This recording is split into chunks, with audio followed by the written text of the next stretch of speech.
Weh, saudara, beta masih kepikiran dengan pendeta di Mozambik yang berpuasa 40 hari, tapi meninggal di hari ke-25. Ya, kalau lu dengar beta punya episode, di episode 70 itu, beta agak sedikit singgung itu. Tapi setelah episode itu, beta pun masih berpikir, kenapa ya bisa seperti itu?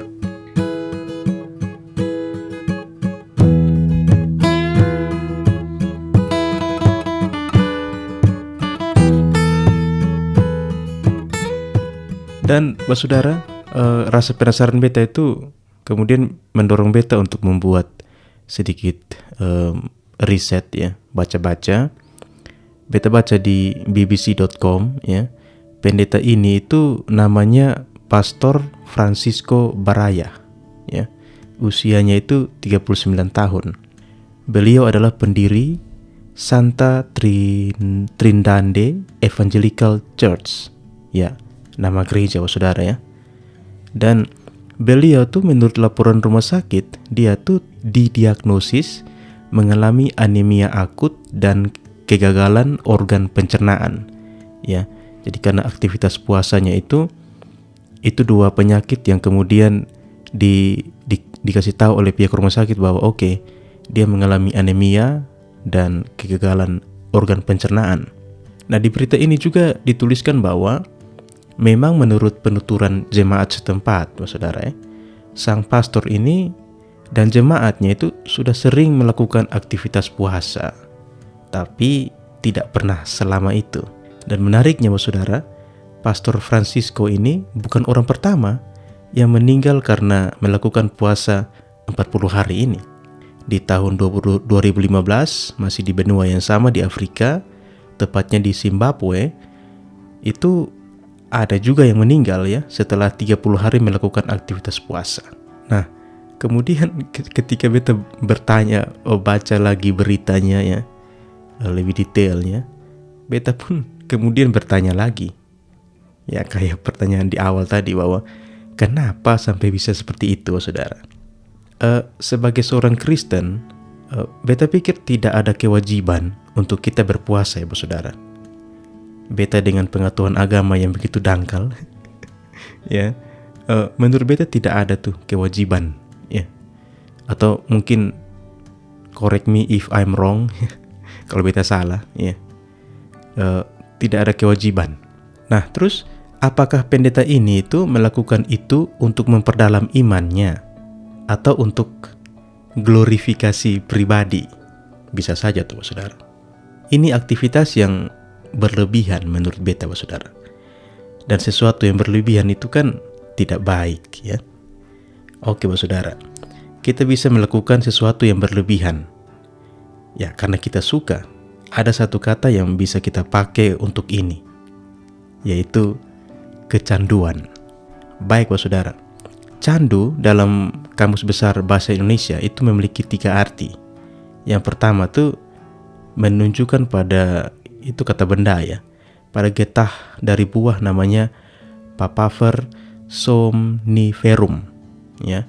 Nah, getah dari buah ini itu, dari buah papaver ini mengurangi rasa nyeri dan menimbulkan ketagihan. Nah, itu artinya yang pertama dari candu. Yang kedua, candu ini juga menunjukkan pada cairan kental ya, yang berwarna hitam yang keluar dari asap rokok. Jadi kalau orang yang isap rokok pakai, ada gagangnya itu ya, kayak cerutu begitu ya. Jadi nanti ada kayak cairan kental berwarna hitam yang keluar dari rokok, kemudian ada di cerutu itu ya, itu disebut sebagai candu. Dan ketiga, candu itu menyatakan apa? Sesuatu yang menimbulkan kegemaran. Sedangkan kalau kita tambah awalan ke dan akhiran an, dia jadi kecanduan. Nah, kecanduan sendiri berarti kejangkitan suatu kegemaran, dalam kurung hingga lupa hal-hal lain. Itu kalau terjemahan dari si KBBI terhadap candu dan kecanduan. Nah, lu dikatakan kecanduan ketika sesuatu menjadi kegemaran, saudara. Memang ketika beta baca-baca, candu atau kecanduan itu acap kali dihubungkan dengan rokok dan narkoba dan lain-lain lah. Oke, kita tahu bahwa rokok tuh punya nikotin, ganja tuh punya banyak senyawanya. Contohnya tuh kanabinoid ya. Dan mungkin kita bisa sebut kopi punya kafein. Kebetulan beta punya kopi di sini ketika merekam ini. Masih kopi yang sama, kopi Manggarai asli dicampur dengan gula sabu. Ya, kafein ya kopi. Tapi ada juga beberapa waktu yang lalu katanya kafein pada kopi itu lebih rendah daripada kafein pada teh. Apakah begitu? Ternyata tidak, saudara. Ya, jadi untuk informasi saudara bahwa memang kan kalau teh itu kan berasal dari daun teh ya. Kalau kopi kan dari biji kopi. Memang kalau kita lihat dari sumbernya, kafein di teh, daun teh itu lebih tinggi daripada biji kopi. Tapi kalau perhatikan ya, kalau misalkan kita menyeduh kopi kan, kita butuh beberapa sendok ya, 1,5 sampai ada yang 2 ya. Kalau diseduh, jadinya si kopi itu lebih banyak kafeinnya. Kalau teh kan ya kita yang celup beberapa saat diangkat dan sudah ya. Jadi informasi itu kurang tepat sebenarnya. Kalau diseduh ya kafein di kopi lebih tinggi, tapi kalau dari sumbernya ya si teh kafeinnya lebih tinggi ya, daun teh itu dari biji kopi. Oke, anyway. Ya itu beberapa produk tanaman ya bisa kita katakan seperti itu, ataupun beberapa kebiasaan kita menghubungkan kata candu itu dengan beberapa hal tadi ya, kayak kopi, kayak rokok dan narkoba. Dan sudah sering ya, saudara, kita dengar orang kecanduan rokok atau ganja ya. Pertanyaannya begini, saudara. Apakah selamanya rokok dan ganja yang identik dengan kecanduan? Apakah ada objek lain ya yang ketika lu sudah berlebihan dapat dikatakan lu kecanduan selain benda-benda tadi? Mari kita bahas, saudara.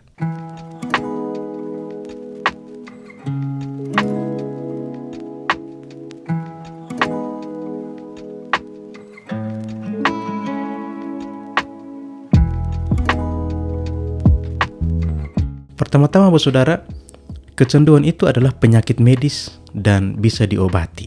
Ya, jadi ternyata kecanduan itu penyakit, saudara. Ya, tapi positifnya kan bisa diobati.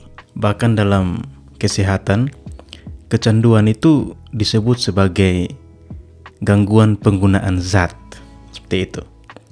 Tapi tidak sesederhana itu, saudara. Untuk memahami kecanduan ini, kita harus mengerti brain chemistry atau kimia otak, saudara. Ya, otak manusia itu kan terhubung untuk menghadiahi kita ketika kita melakukan sesuatu yang menyenangkan. Jadi otak tuh kayak punya mekanisme di mana kalau lu buat sesuatu yang buat lu senang, ada rewardnya, saudara, buat lu sendiri. Contoh, berolahraga, makan, dan perilaku lain yang terkait dengan kelangsungan hidup kita, itu akan memicu pelepasan neurotransmitter yang sudah beta bahas minggu lalu juga, namanya dopamin. Nah, produksi dopamin ini tidak hanya membuat kita merasa baik, tetapi juga mendorong kita untuk terus melakukan apa yang kita lakukan itu. Artinya, ini mengajarkan otak kita untuk mengulangi perilaku tersebut. Sistem ini disebut sebagai reward system atau sistem penghargaan. Jadi ketika lu buat sesuatu dan lu senang, saudara, di situ akan ada kimia otak kita tuh akan memicu produksi dopamin karena lu senang tadi, ya. Dan ada sistem namanya reward system atau sistem penghargaan itu. Contoh, saat lu pakai narkoba misalkan, otak melepaskan banyak dopamin tuh karena lu senang. Nah, proses ini memberitahu otak bahwa oke, perilaku ini harus diulang nih, aktivitas ini pakai narkoba itu. Nah, saudara, poinnya apa? Bahwa kimia otak kita yang memproduksi dopamin tadi itu bukan selamanya narkoba atau rokok. Ya, Oke, dua hal itu beta pikir lu harus hindari saudara. Beta sampai detik ini belum mencoba rokok. Ya, banyak bahkan ketika nongkrong dengan teman-teman, mereka sering tanya, kenapa lu tidak rokok? Dan jawaban beta selalu sama, ya, yaitu apa? Bapak saya, ya, selama hidup itu dia cuman ajarkan saya tuh dua hal. Dia hanya larang saya tuh jangan buat dua hal, begitu maksud beta. Yang pertama, jangan rokok, ya, itu sehingga beta tidak pernah rokok. Dan yang kedua adalah jalan harus permisi, alias minta permisi. Jadi selama beta hidup hanya dua ajaran itu, dan menurut beta kalau beta langgar dua itu, ya beta anak durhaka dong, karena dia tidak pernah larang hal-hal yang lain lagi. Ya, nah, itu jawaban beta kenapa beta tidak rokok. Nah, saudara, apakah kecanduan itu identik dengan rokok dan narkoba? Bisa jadi sesuatu yang lu buat dan itu buat lu senang, itu pun akan memproduksi dopamin, saudara. Dan lu pun akan cenderung untuk melakukan hal itu sampai pada titik kecanduan, bukan menentu rokok atau narkoba. Contoh, saudara, dulu waktu masih SD dan zamannya PS2, itu asli beta kecanduan, saudara. Permainan yang buat beta kecanduan adalah Tekken. Wow. Itu main sampai harus tahu tuh jurus-jurus rahasia, kombonya bagaimana dan lain-lain. Ya, mungkin saudara yang dengar podcast ini juga pernah main Tekken.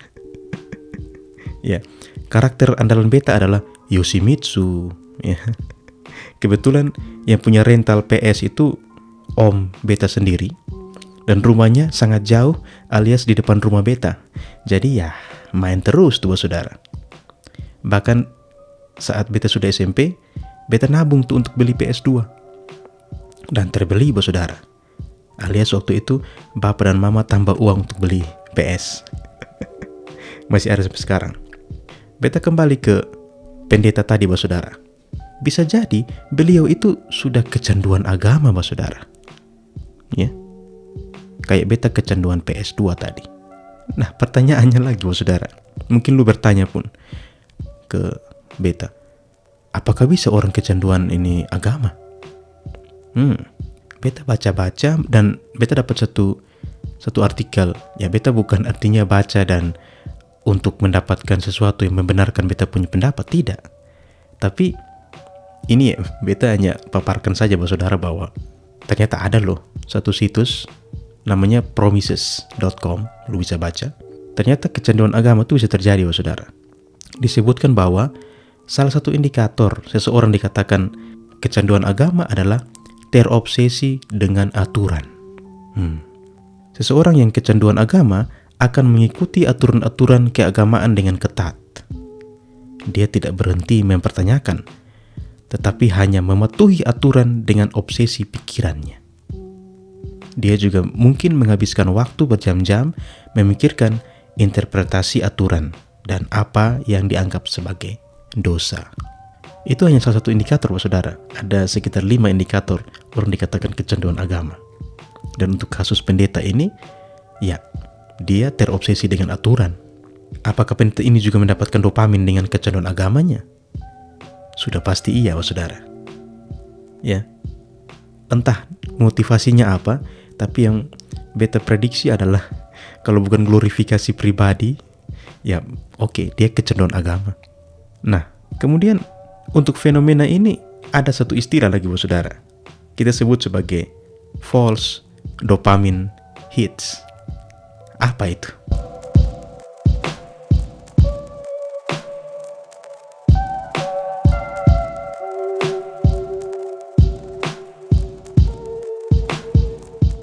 Kembali saudara bahwa dopamin itu tetap diproduksi. Tidak peduli aktivitas lu itu baik atau buruk, selama aktivitas itu menimbulkan kesenangan untuk lu dan reward system tadi, sistem penghargaan itu jalan, dan oke, dopamin ada di sana. Selama lu senang ya dopamin tetap ada. Nah, beta kembali ke istilah tadi. False dopamine itu untuk menyebutkan dopamin yang ada, tapi untuk sesuatu yang buruk atau tidak baik saudara. Artinya suatu aktivitas yang buat lu senang, tapi aktivitas itu sebenarnya tidak baik atau buruk. Artinya lu kecanduan sesuatu yang tidak baik, dan lu sulit untuk melepaskan kecanduan itu karena reward sistemnya jalan, dopaminnya ada. Hal ini disebabkan karena itu menimbulkan false dopamine hit, dorongan dopamin yang salah, yang mendorong lu untuk terus melakukan hal itu.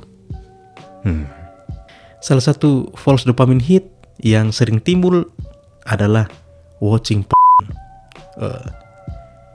sebuah kenikmatan tersembunyi yang bisa membuat lu berkutat untuk waktu yang lama, saudara. Ini bisa terjadi pada laki-laki dan perempuan. Lu mungkin awalnya hanya iseng, tapi akhirnya lu keterusan.